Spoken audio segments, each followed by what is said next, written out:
É possível dizer que a independência dos poderes, prevista no artigo 2º, ainda existe?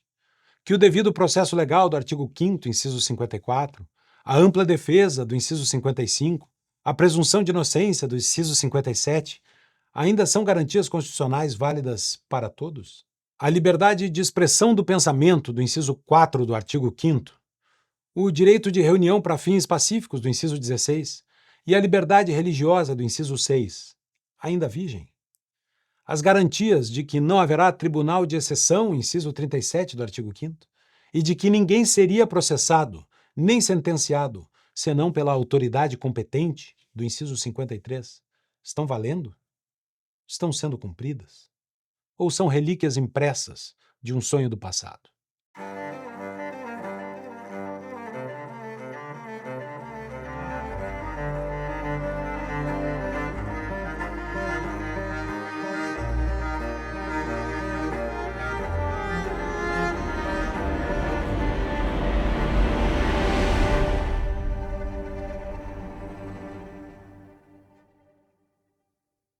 A Constituição Federal de 1988 vai muito mal, a ponto de podermos discutir se ela vai ou não acabar. A discussão constitucional no Brasil virou o tema principal da defesa das liberdades dos brasileiros. A história da liberdade é a história da luta contra a tirania. É a história da contenção, da limitação do poder. A batalha de um povo livre é, em primeiro lugar, contra o arbítrio dos governantes, sejam eles reis, presidentes, parlamentares ou juízes. Nessa luta, o Ocidente desenvolveu uma ferramenta para submeter o governo: a própria lei. A ideia de que o Estado, seja qual for a sua forma, deve se submeter a uma Constituição que lhe é superior, que lhe impõe limites, que lhe restringe. Nós conhecemos a ideia de Constituição como um livro, uma lei escrita. Mas a palavra Constituição se referia, já antes, ao arranjo político, à forma como o Estado estava organizado, constituído. É assim na Inglaterra até hoje, onde não existe uma Constituição escrita, mas onde isso não impede que se faça referência à Constituição inglesa, justamente porque se sabe como o Estado inglês foi constituído ao longo do tempo. A ideia de um texto constitucional, onde os principais elementos da organização política de um povo são reunidos numa norma só, ganhou relevância na fundação dos Estados Unidos da América. Desde o princípio do povoamento europeu da América do Norte, nas colônias que viriam a formar os Estados Unidos, os colonos sentiram a necessidade de estabelecer por escrito a forma como iriam se governar no novo território. A bordo de um navio chamado Mayflower, em 1620, os colonos decidiram estabelecer um corpo político civil, ainda que sob a lealdade ao rei da Inglaterra. Depois, cada nova colônia fundada na América Inglesa escreveria a sua própria Constituição. Essa tradição resultaria na Constituição dos Estados Unidos de 1787, que segue em vigor até hoje. Sim, os Estados Unidos tiveram uma única Constituição, que já dura quase 240 anos. Mas a tradição brasileira é muito diferente.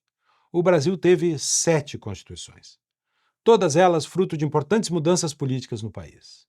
Aqui, a cada profunda transformação política, escreveu-se uma nova Constituição. Há quem diga que elas eram escritas não para reger o futuro, mas para atacar o passado.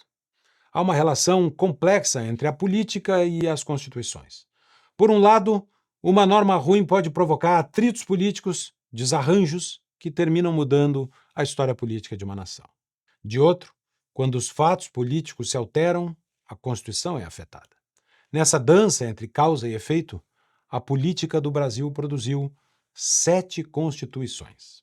A primeira, de 1824, resultou da independência do Brasil 2 anos antes. Se as leis de Portugal já não mais valeriam aqui, se estávamos diante de um país novo, era preciso estabelecer as normas que regeriam um novo governo. A segunda Constituição foi a primeira da República, então chamada de República dos Estados Unidos do Brasil. A Carta de 1891 reconstitucionalizou o país após o golpe de Estado que tinha derrubado o imperador.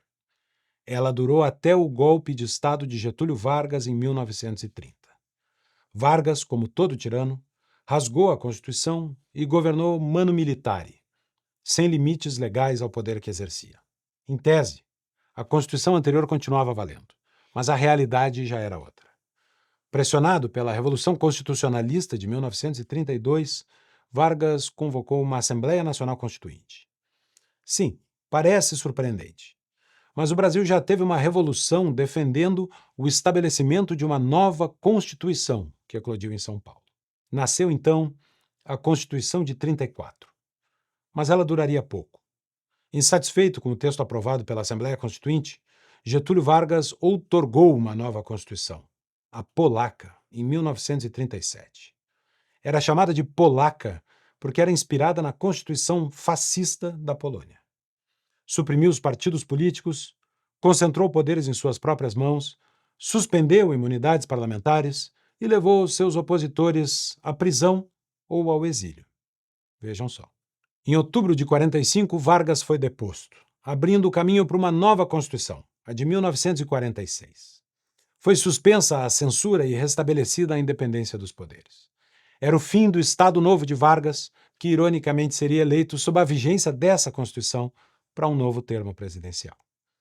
Os fatos políticos, como já dito, têm o condão de mudar as normas. Com a posse de João Goulart, em substituição a Jânio Quadros, uma emenda constitucional transformou o Brasil em parlamentarismo em 1961. Em 63, um plebiscito retomaria o presidencialismo, mas não pacificaria o país. Em 64, o golpe militar derrubou João Goulart. E em 67, o chamado Emendão foi praticamente uma nova Constituição. Quem dava as regras, agora, era o regime militar.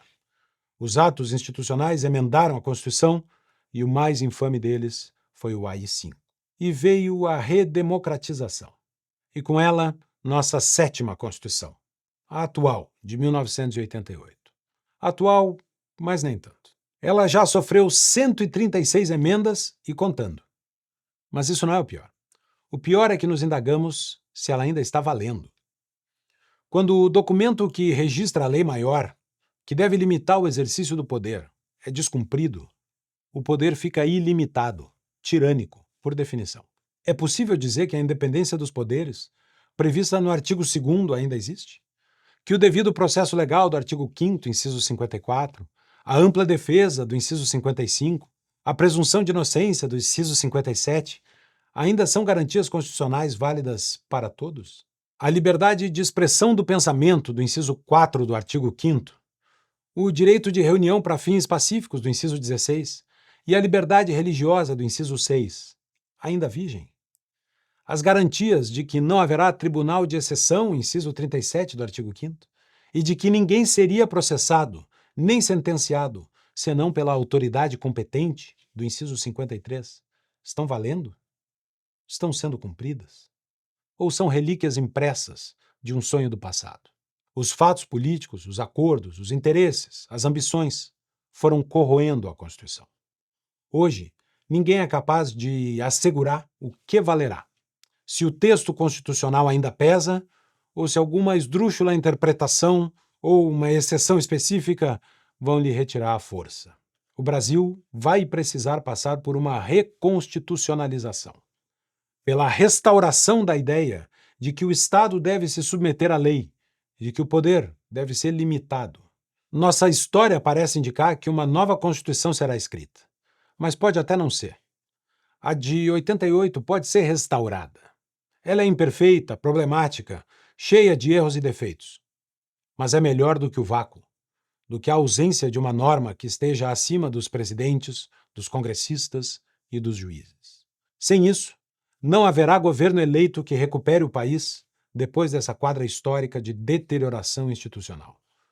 Uma Constituição não resolve sozinha o problema do país, mas sem uma em vigor, nenhuma solução é possível. O futuro dependerá de uma ideia já antiga, que nasceu a bordo do Mayflower, que triunfou nos Estados Unidos, que influenciou o mundo ocidental todo e que precisa ser resgatada no Brasil. A ideia de que o povo impõe uma Constituição ao seu governo, ou, como disse Ronald Reagan, nós, o povo, é que dizemos ao governo o que ele deve fazer, e não o contrário.